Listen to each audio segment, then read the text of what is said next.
जी नमस्कार दोस्तों, स्वागत है आपका मेरे YouTube channel spiritual story number 1 में। दोस्तों, मैं आज आपको बताना चाहती हूँ कि कर्म का फल हर इंसान को भोगना पड़ता है। सभी इस धरती में इंसान का रूप धारण करके आए हैं और सब अपने कर्म के अनुसार ही अपने में जन्म लिए हैं, परंतु कर्म के अनुसार उनका वह फल भोगना ही पड़ता है। चाहे वह करोड़पति इंसान हो या अरबपति, आपकी जैसी करनी है उसके हिसाब से आपको फल दिया जाता है। अगर हम बुरे कर्म करते हैं तो उसके हमें बुरे फल मिलते हैं। हमारे जीवन में जो भी परेशानियां आती है उनका संबंध कहीं ना कहीं से हमारे कर्मों से होता है। मर्यादा के सम्मुख देवता भी झुक जाते हैं। यदि हमको मनोचित गुण को अपनाना है और देवताओं के हृदय पर भी विजय प्राप्त करनी है तो इसका का अर्थ भली भांति समझ रहे होंगे। अपने व्यवहार का प्रमुख अंग बनाना चाहिए। दृष्ट व्यक्ति के दरबार का क्षमा कर देना चाहिए, क्योंकि प्रेम वह चुंबक है जो खुद धातु लोहे को भी अपनी ओर बरबस खींच लेता है। पाप से डरो, पापी से नहीं। सिद्धांत के अनुसार हमें अपने प्रति कपट एवं चतुर देखना दिखलाने वाले व्यक्ति के प्रति भी निश्चलता का व्यवहार करना चाहिए। इससे हमें स्वतः ही अनेक लाभ होते हैं। सर्वप्रथम, जो दूसरों को क्षमादान देने वाला व्यक्ति स्वामी महान बन जाता है। ऐसे पुरुष स्वाभाविक रूप से परोपकारी एवं उन्नता रहित होते हैं।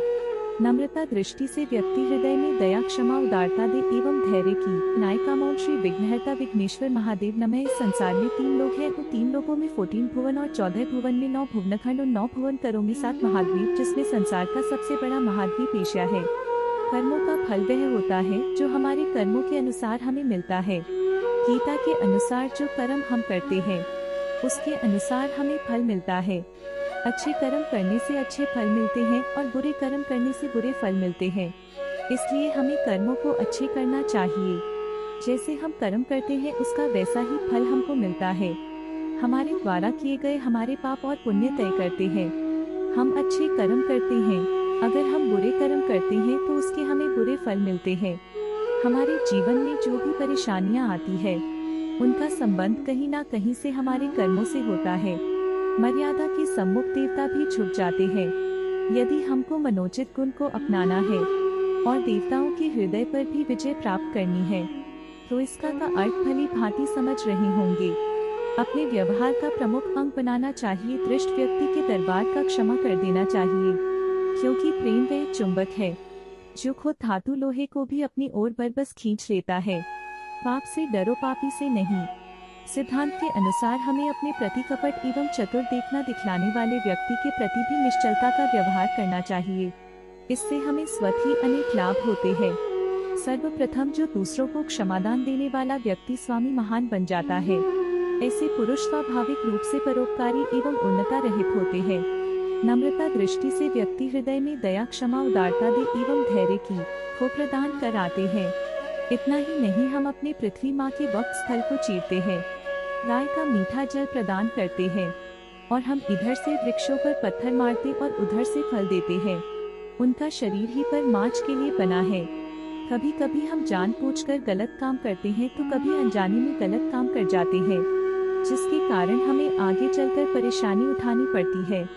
और जब हम कोई परेशानी आती है तब हम पछताते हैं कि काश हमने ऐसा काम ना किया होता तो शायद आज हम इस मुश्किल में। जिस प्रकार चंदन जैसा जड़ गुरु अपनी शीतलता के स्वभाव को नहीं त्यागता, इस प्रकार हमें भी अपनी कल्याणकारी महान प्रवृत्ति का त्याग नहीं करना चाहिए।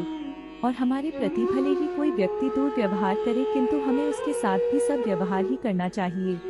यही सूक्ति किसी के फलता। जो व्यक्ति दूसरों के प्रति दूर व्यवहार करता है उसके हृदय में उसका दुर्व्यवहार ही बनकर उसे पीड़ा है। इसके विपरीत शब्द व्यवहार करने वाले के हृदय में उसका ही साथ व्यवहार उसे सुख, आनंद एवं पुष्प की भावन भरकर उसने अभियान को नष्ट करती है। ऐसे व्यक्ति को अपने बाल, धन या विद्या किसी भी चीज का अभिमान नहीं होता। जो व्यक्ति आबकारी के प्रति भी उपकार व्यक्ति रखते हैं, ऐसे लोगों का समाज में कोई शत्रु नहीं होता तथा उनकी आत्मा निशंक होकर सर्वदा प्रफुल्लित रहती है और उनकी आत्मा के अंतर का तेज प्रस्तुत निरंतर वृद्धि पाता है।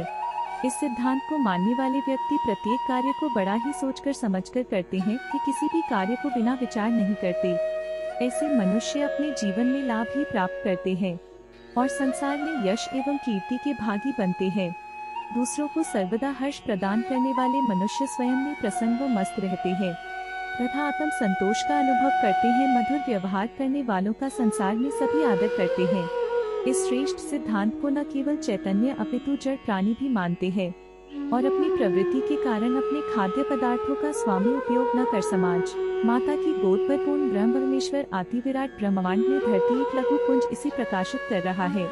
दिव्या ज्योति का पुंज मां भूमि देवी को मिला अति दुर्लभ सम्मान न बनकर आए यहाँ नारायण भगवान ने किसका अभिनंदन करती जुग जुग कमल पुष्प लता है कौन है वह जिसके स्वागत में सुमन सुरभि के कोश लुटाए, जिसके दर्शन की तृष्णा में उड़ते पंछी रुक जाए, शाश्वत सुगंध प्रदान करके उसके जीवन में यश एवं कीर्ति रूपी सुगंध को प्रत्येक दिशा में कर देता है। नम्रता के सम्मुख देवता भी झुक जाते हैं।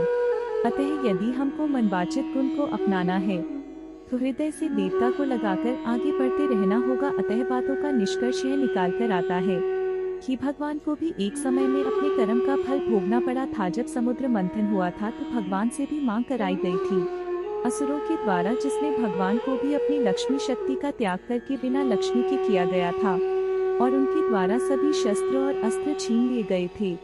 अतः आप जैसा कर्म करेंगे वैसा ही फल आपको मिलेगा। धन्यवाद दोस्तों, अगर हमारी वीडियो अच्छी लगी हो तो चैनल को जरूर सब्सक्राइब करें, लाइक करें।